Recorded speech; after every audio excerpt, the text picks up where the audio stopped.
So we're going to now expand this to all of North America. And by the way, there were other matches today. Yeah. We're going to cover that, like Fnatic's victory, etc. We're going to cover that in our power ranking segment organically as we go through and rank teams a little bit later on in the show. We're going to give you a top 10 power rankings of group stage teams, and their conversation about other matchups will just organically come up. But let's tie a bow on North America. I like to ask you every single show, Tyler, and Twitch chat enjoys it as well, or no matter where you're watching, we appreciate it, where your optimism level is. And this graph, if I held stocks in Fion Incorporated, I would be really, really depressed right now.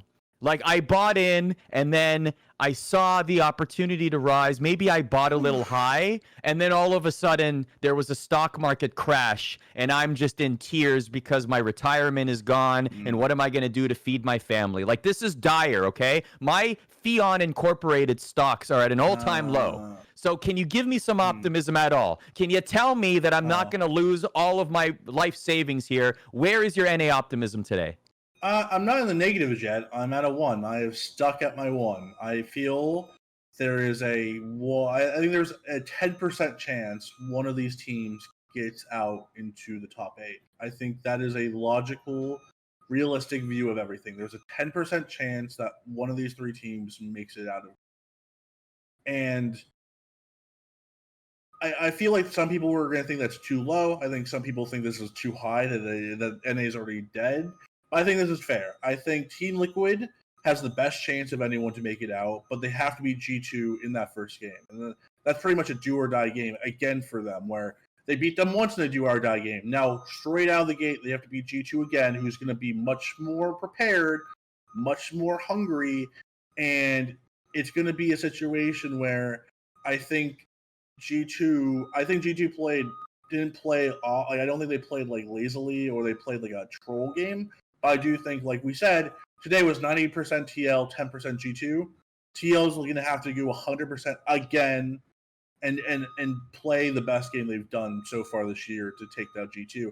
And even then, even after if they could beat G2, they still have to take care of Machi Esports and hope that soon they can beat G2 in the rematch. And if that all happens, they make it into the top 8, but it's a tall ask. FlyQuest, as we said, they'll have to beat DRX more than likely 2 times in a row. Don't see that happening. And TSM, they're gonna have to win 3 games in a row. Can't drop a single one. And then they'll have to either win a 4th game in a tiebreaker, or have to win 2 games to advance from a tiebreaker. So I can't see TSM do. If TSM does it, it's the greatest story of all time in world's history, and it surpasses Fnatic's, comeback from 2017, because Fnatic did against Immortals and Gigabyte Marines and a Longzhu team that was kind of already locked into the top spot in that group, where we are in this group where we have LGD, Gen.G, and Fnatic, all 3 really good teams at 2-1. There's no Gigabyte Marines, who are kind of seen as, a wild card team in that group. So I want to believe in TSM, but I think they gave it all they had today. I think this game was them saying, this is our shot. We're going to put everything on Bjergsen and have him carry, and he just couldn't carry. Yeah. And I've been a big supporter of Bjergsen. I said he's top 20. He's better than GA. And today, he was not better than GA. And I was wrong. And it sucks. It hurts, because this was the game where it felt like TS was reading my mind, where it's give it all on Bjergsen. It just didn't happen. Yeah, I feel like one of our colleagues is kind of saying, "I told you so" right now. It's sort of just floating in my head somewhere. I don't know. If you want to go back and check that out, that's in our archives where we ranked our top 20 players. Also at ESPN.com/esports, where we have daily coverage of Worlds. Jacob Wolf and Emily Rand holding it down there with some regular content over there. Also, a lot of interviews in video form on our YouTube channel /ESPN Esports if you want to check them out. I am not ready to sell my Fion Incorporated stocks just yet. I'm going to keep them.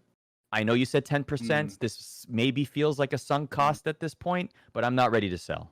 Okay? If Team Liquid loses on Thursday, or if they get eliminated on Thursday, and we go into our the after show of fire sale, we're going to negatives, baby. Anyone in the chat, yeah. Anyone in the 10%. Chat, yeah. Anyone in the chat that wants to buy my stocks if Team Liquid lose well, obviously that it'll be decided by then. But if Team Liquid do not make it out of groups, I will be having a Fion Incorporated stock fire sale. You can let me know in chat. I'll give you my Venmo. You can transfer me funds, and Fion Incorporated stock will be yours.